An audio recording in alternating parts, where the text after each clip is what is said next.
రవీందర్ చెప్పండి. సో ప్రతిసారి అన్యాయం జరుగుతున్న ప్రతి సిచ్యువేషన్లో కూడా వైఎస్ఆర్సీపీ అధినేత మాజీ ముఖ్యమంత్రి వైఎస్ జగన్మోహన్ రెడ్డి వెళ్ళిన తర్వాత పరిస్థితిలో మార్పు గమనిస్తున్నాం. ప్రస్తుతం సిఐ నాగరాజును అరెస్ట్ చేయడం కూడా మనం చూస్తున్నాం.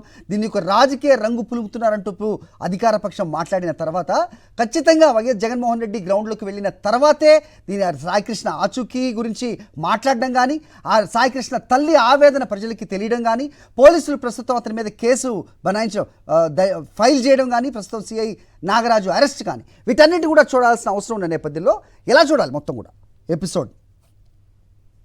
మరి మొత్తం అయితే కృష్ణలంక పోలీస్ స్టేషన్ లో ఒక యువకుడు మిస్సింగ్ అనేటువంటి ఘటన జరిగిన తర్వాత దాదాపు 43 రోజుల పాటు అసలు రాష్ట్ర ప్రభుత్వం ఏం చేస్తుందనేటువంటి ప్రశ్న ఉత్పన్నమైంది. వైఎస్ఆర్ కాంగ్రెస్ పార్టీ నేత ప్రతిపక్ష నేత వైఎస్ జగన్ స్వయంగా సాయికృష్ణ నివాసానికి వెళ్లి ప్రభుత్వాన్ని డిమాండ్ చేసేంత వరకు ప్రభుత్వంలో అసలు కదలికే లేదనేది చాలా స్పష్టంగా అర్థమైంది. ఆ తర్వాతే హడావుడిగా రాజమండ్రికి సంబంధించినటువంటి ఎస్పీని విచారణాధికారిగా వేసామని ప్రకటించడం, చివరికి విచారణాధికారిగా వేసినటువంటి రాజమండ్రి ఎస్పీ తనకంటే పై స్థాయి అధికారులను ఏ విధంగా విచారణ చేయగలుగుతారంటూ కూడా వైఎస్ జగన్ ఆ రోజు ప్రశ్నించారు. ఆ నేపథ్యంలోనే వెంటనే మళ్ళీ తూచి అంటూ దాన్ని కాదని మళ్ళీ ఇంకొక సిట్ వేసిన పరిస్థితుంది. రవిప్రకాష్ ఆధ్వర్యంలో సిట్ కమిటీని వేసినప్పుడు కూడా విచారణ వేగవంతంగా జరుగుతుంది అనేటువంటి ఒక అడవులు అయితే చేస్తున్నారు తప్ప అసలు తెర వెనక దీని వెనక ఎవరున్నారనే అంశం మాత్రం బయటికి రావట్లేదు. సిట్ వేసిన తర్వాత ఈ రోజు సాయికృష్ణను అరెస్ట్ చేశామని అడవులు చేస్తున్నారు కానీ అసలు వాస్తవంగా సాయికృష్ణ గడిచిన కొంతకాలంగా ఎక్కడ ఉన్నారు, ఆయన ఫోన్ కాల్స్ ఎవరెవరితో మాట్లాడారు, ఎవరిని స్వయంగా కలిశారు, ఏం మాట్లాడారు అనేటువంటి అంశాలు ఇప్పుడు వెలుగులోకి రావాల్సిందే. ఎందుకంటే సాయికృష్ణ వెనకాల బాస్ బిగ్ బాస్ ఇద్దరు ఉన్నారు. వారి ప్రమేయం తోటి మొత్తం ఇన్సిడెంట్ జరిగింది, ఎపిసోడ్ అంతా జరిగింది అనేది చాలా స్పష్టంగా అర్థమవుతుంది. ఇప్పటికే వైఎస్ఆర్ కాంగ్రెస్ పార్టీ కానీ మిగతా రాజకీయ పక్షాలన్నీ కూడా ఇదే అంశాన్ని చాలా స్పష్టంగా చెప్తున్నాయి. ఎందుకంటే ఒక సిఐ స్థాయి అధికారి ఒక మనిషిని లాకప్ బెస్ చేయటం, ఆ తర్వాత బాడీని కాల్ రాకుండా చేయటం, చివరికి బూడిద లేకుండా చేయటం, ఎలాంటి ఆనవాళ్ళు అనేది లేకుండా చేయటం దగ్గర నుంచి చివరికి సీసీ కెమెరా ఫుటేజ్ దొరకకుండా మాయం చేసేంత వరకు జరిగిందంటే ఇదంతా కూడా మామూలు క్రిమినల్ స్థాయి మైండ్ కాదు, అంతకంటే ఎక్కువ మైండ్ ఉన్నవారు మాత్రం ఎంత చేయగలరు. ఇదంతా కూడా సాయికృష్ణ ఒకరే సాధ్యం కాదు, అందుకంటే బాస్ బిగ్ బాస్ ల సారథ్యంలో ఇదంతా జరిగింది అనేది ఇప్పుడు చాలా స్పష్టంగా అర్థమవుతుంది. ఎందుకంటే ఈ రోజు సీసీ కెమెరా ఫుటేజ్ కనపడకుండా చేశారనేటువంటి సమాచారం బయటకు వచ్చిన తర్వాత దీని తెర వెనుక ఇంకా చాలా చాలా పెద్ద కోణాలు ఉన్నాయనేది అర్థమవుతుంది. ఎందుకంటే సాయికృష్ణని గత నెల 9వ తారీఖు అంటే 8వ తారీఖు సాయంత్రమే ప్రకాశం జిల్లా మార్కాపురంలో టాస్క్ ఫోర్స్ సిబ్బంది అదుపులో తీసుకున్నారు. ఆ తర్వాత 9వ తారీఖు కృష్ణలంక పోలీస్ స్టేషన్ తీసుకొచ్చారు. అప్పటి నుంచి 43 రోజుల పాటు అసలు ఏం జరిగింది అనేది సాయికృష్ణను ఎక్కడెక్కడ తిప్పారు, అతనితోటి ఏ నిజాన్ని ఒప్పించాలని చెప్పి ఇంత చిత్రహింసలు పెట్టారనేది కూడా బయట రావాలి. ఎందుకంటే సహజంగా పోలీసులు 1-2 రోజులు అదుపులో తీసుకున్న తర్వాత వారి మీద 3rd డిగ్రీ ప్రయోగించడం అనేది మనం చూసాం. కానీ ఇన్ని రోజుల పాటు అతన్ని చాలా తీవ్రంగా వేధించారంటే ఏ కేసు సంబంధించి ఈ స్థాయిలో విచారణ జరిగిందనేది కూడా తేలాల్సింది. ఆ కేసు ఎంత పెద్ద కేసు, ఎంత పెద్ద నేరస్తులు దాన్ని అనుకున్నారు, ఎంత పెద్ద ప్రభుత్వానికి సంబంధించినటువంటి ముఖ్యులు దాన్ని అనుకున్నారనేది కూడా తేలాల్సింది. అంటే వీరందరి బాధ్యత కూడా ఈ కేసులో చాలా స్పష్టంగా ఉంది. కానీ వీటన్నిటిని బయటకు రాకుండా చేసే ప్రయత్నంలో భాగంగానే ప్రస్తుతం ఇప్పటికిప్పుడు సిఐ నాగరాజును అరెస్ట్ చేసి రిమాండ్ చేస్తే అసలు సమస్య తీరిపోతున్నటువంటి కోణంలో రాష్ట్ర ప్రభుత్వ పెద్దలు కూడా ఆలోచన చేస్తున్నారనేది అర్థమవుతుంది. అందులో భాగంగానే ఈ రోజు ఎప్పటికెప్పుడు సిఐ నాగరాజును అరెస్ట్ చేశారు. కానీ వాస్తవానికి సిఐ నాగరాజు గడిచిన వారం 10 రోజులుగా ఎక్కడ ఉన్నారనేది కూడా తేటతెల్లం కావాలి. ఆయన ఏదైతే పోలీసు అధికారులను కూడా 2 రోజులుగా కలుస్తున్నారని మాట్లాడుతున్నారనేటువంటి సమాచారం కూడా ఉంది.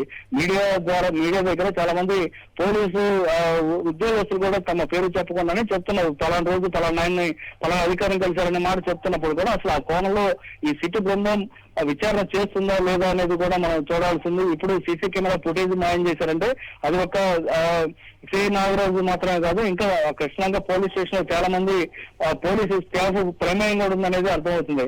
ముఖ్యంగా మార్కాపురంలో టాస్క్ ఫోర్స్ సిబ్బంది సాయికృష్ణను అదుపులో తీసుకున్నారంటే ఆ టాస్క్ ఫోర్స్ సిబ్బంది మొత్తం పనిచేసేది విజయవాడ సిపి ఆధ్వర్యంలోనే పనిచేస్తారు. సిపి ఆదేశాలు లేకుండా ఒక్క అడుగు కూడా టాస్క్ ఫోర్స్ సిబ్బంది బయటకు అడుగు పెట్టే అవకాశం లేదు, అడుగు వేయటానికి కూడా అంత సీన్ ఉండదు. కానీ ఆ టాస్క్ ఫోర్స్ సిబ్బంది వెళ్ళి సాయికృష్ణ అదుపులో తీసుకొచ్చారంటే ఆ తర్వాత అసలు సాయికృష్ణను టాస్క్ ఫోర్స్ సిబ్బంది తీసుకురావాల్సిన అవసరం ఏంటి? నిజానికి కృష్ణలంక పోలీస్ స్టేషన్ లో కేసు ఉంటే కృష్ణలంక పోలీసులు కానిస్టేబుల్ వెళ్ళి అతను పట్టుకొస్తారు. కానీ టాస్క్ ఫోర్స్ సిబ్బంది వెళ్ళి పట్టుకురావడం అంటే దాని వెనక ఏముంది, ఎందుకు ఈ స్థాయిలో పెద్దలు సాయి కృష్ణ కోసం వేటాడారు అనేది తెలియాల్సింది. దాంతో పాటు అతను చిత్రహింసలు గురి చేసి చంపేసేదాకా ఎందుకు వచ్చిందనేది కూడా తేలాల్సింది. జగ్గేపేట సంబంధించినటువంటి ఒక బిగ్ ల్యాండ్ సంబంధించినటువంటి పెద్ద ఇష్యూ ఒకటి ఉంది. ఆ ల్యాండ్ సెటిల్మెంట్ సంబంధించినటువంటి వ్యవహారం ఉందనేది బయట మీడియా వర్గాల్లో పెద్ద రూమర్ వస్తుంది. కానీ నిజానికి దాని వెనక ఎవరున్నారు అనేది కూడా తేలాల్సింది. ఇప్పుడు సాయికృష్ణ కేసు సంబంధించి ఆ మిస్సింగ్ కేసులో సిఐ నాగరాజును అరెస్ట్ చేశారు. కానీ అరెస్ట్ చేసిన తర్వాత విచారణ ఏ విధంగా జరుగుతుంది అనేది చాలా స్పష్టంగా అందరూ కన్నీసి ఉంచాల్సినటువంటి అవసరం ఉంది అనేది కూడా బయట జరుగుతున్నటువంటి చర్చ. ఎందుకంటే నాగరాజు తోటి ఈ కేసును ముగించేస్తారు. అసలు నాగరాజుని రవీందర్ చెప్పండి. Thanks for the inputs Ravinder. మొత్తానికి సాయికృష్ణ లాకప్ డెత్ కేసులో సిఐ నాగరాజ్ అరెస్ట్ అయ్యారు. ఉదయం నుంచి హై డ్రామా మధ్య సిఐ నాగరాజ్ను పోలీసులు అదుపులోకి తీసుకున్నారు. అరెస్ట్ సమయంలో నాగరాజు ఇంటికి ఆయన మద్దతుదారులు చేరుకుని పోలీసులను అడ్డుకునే ప్రయత్నం చేశారు. దీంతో వాళ్ళని చెదరగొట్టిన పోలీసులు భారీ బందోబస్తు మధ్య నాగరాజును అరెస్ట్ చేసి విజయవాడలోని పోలీస్ గెస్ట్ హౌస్కి తీసుకెళ్తున్నారు. ఇప్పటికే సిట్ అధికారులు గెస్ట్ హౌస్కు చేరుకున్నారు. విచారణ మొత్తం కూడా ఈ గెస్ట్ హౌస్ నుంచే జరుగుతుందని సమాచారం. DGP Harish Gupta, intelligence chief, SIT అధికారులు కూడా గెస్ట్ హౌస్లో సమావేశం అవుతారని తెలుస్తోంది. కాపు యువకుడు సాయికృష్ణను సిఐ నాగరాజు లాకప్ డెత్ చేశారనే ఆరోపణలు వినిపిస్తున్నాయి. సాయికృష్ణ లాకప్ డెత్పై రాష్ట్ర వ్యాప్తంగా ప్రజా సంఘాల ఆందోళనకు దిగడంతో ప్రభుత్వం దిగొచ్చి మొదట నాగరాజును వీఆర్కు పంపింది. సిట్ను కూడా ఏర్పాటు చేసింది. సాయికృష్ణ లాకప్ డెత్ సాక్ష్యాధారాలు కూడా ఒక్కొక్కటిగా బయటపడటంతో నాగరాజును డీజీపీ సస్పెండ్ చేశారు. ఇప్పుడు సిట్ అధికారులు విచారించనున్నారు.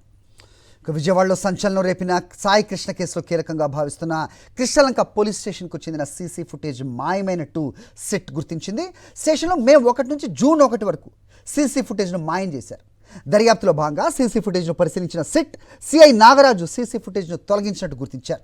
నెల రోజుల వ్యవధిలో కేవలం 2 రోజుల ఫుటేజ్ మాత్రమే భద్రంగా ఉంటే మిగిలిన రోజుల్లో సీసీటీవీ ఫుటేజ్ కనిపించకపోవడం పలు అనుమానాలకు తావిస్తోంది.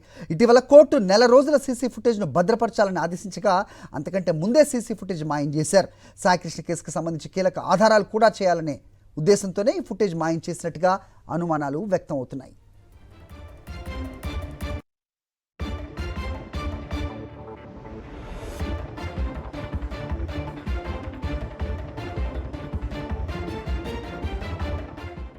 విజయవాడలోని పోలీస్ గెస్ట్ హౌస్కు సిట్ బృందం చేరుకుంది. సాయికృష్ణ కేసు దర్యాప్తు కోసం ఏపీఎస్పీ స్పెషల్ ఫోర్స్ను సిట్ రంగంలోకి దింపింది. దీంతో ఏపీఎస్పీ స్పెషల్ ఫోర్స్ టీంలు పోలీస్ గెస్ట్ హౌస్కి చేరుకున్నాయి. కాసేపట్లో డీజీపీ హరీష్ గుప్తాతో ఇంటెలిజెన్స్ చీఫ్, సిట్ అధికారులు భేటీ కానున్నారు. పోలీస్ గెస్ట్ హౌస్ నుంచే సాయికృష్ణ కేసును దర్యాప్తు చేయనున్నారు సిట్ అధికారులు.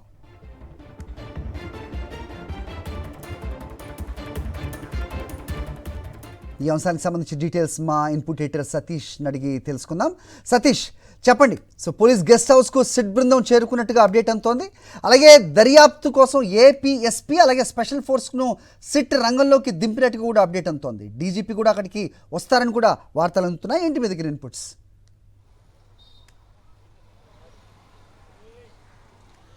ప్రస్తుతం నాగరాజ్ని పోలీసులు అదుపులోకి తీసుకున్న తర్వాత విచారణ కోసం తీసుకొస్తా ఉన్నారు. మరి కాసేపట్లో ఇటు పోలీస్ గెస్ట్ హౌస్ కానీ లేదా అటు కమాండ్ కంట్రోల్ సెంటర్ కానీ 2 చోట్లకి ఒక దగ్గరికి తీసుకురానున్నారు. ఎందుకంటే ఈ కేసులో దర్యాప్తు అన్నది పూర్తిగా సిట్ పరిధిలో జరుగుతుంది. సిట్ ఐజీ రవిప్రకాష్, అదేవిధంగా సిట్లో ఉన్నటువంటి ఎస్పీలు, అడిషనల్ ఎస్పీ వీళ్ళు ఈ కేసుకు సంబంధించినటువంటి విచారణ జరుపుతూ ఉన్నారు. నాగరాజుకు సంబంధించి గత 2-3 రోజులుగా అంటే మొన్న రాత్రి నుండి సిట్టు ఈ కేసుకు సంబంధించి విచారణ జరిపిన తర్వాత అందులో చాలా కీలకమైనటువంటి అంశాలన్నింటినీ కూడా గుర్తించింది. ముఖ్యంగా సాక్ష్యాలను తారుమారు చేసేటువంటి ప్రయత్నం సిఐ నాగరాజు ఏ విధంగా చేశారో, సినిమా స్టోరీల్లో కంటే కూడా మిన్నగా కనీసం బూడిది కూడా డిఎన్ఏ టెస్ట్ కూడా దొరకకుండా ఏ విధంగా చేయాలో ఆ స్థాయిలో ఆలోచించి ఈ కేసుకు సంబంధించినటువంటి సాక్ష్యాలు తారుమారు చేశారన్నటువంటి ఆరోపణలు. దీనికి సంబంధించి ఇప్పటికే ఆ సిట్టు కొంత సమాచారాన్ని సేకరించింది.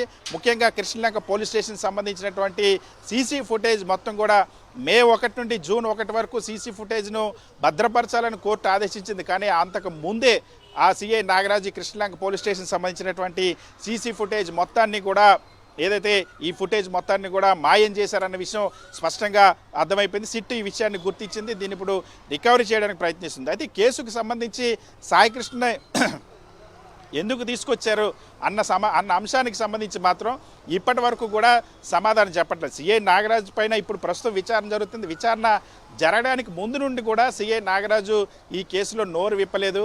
ఎందుకు సాయికృష్ణ తల్లి వెళ్ళి ప్రశ్నించినప్పుడు కానీ, సాయికృష్ణకు సంబంధించినటువంటి కుటుంబ సభ్యులు వెళ్ళి సీఐని ప్రశ్నించినప్పుడు కానీ, అదేవిధంగా సిపిని కలిసి వినతిపత్రం ఇచ్చినప్పుడు కానీ, లేదా బెజవాడ బార్ అసోసియేషన్ దగ్గర నిరసన తెలిపినప్పుడు కానీ సాయికృష్ణ ఏ కేసులో తీసుకొచ్చారో కనీసం చెప్పలేదు. మరిన్ని అప్డేట్స్ కోసం ఛానల్ను సబ్స్క్రైబ్ చేయండి. నోటిఫికేషన్స్ కోసం బెల్ ఐకాన్ పై క్లిక్ చేయండి.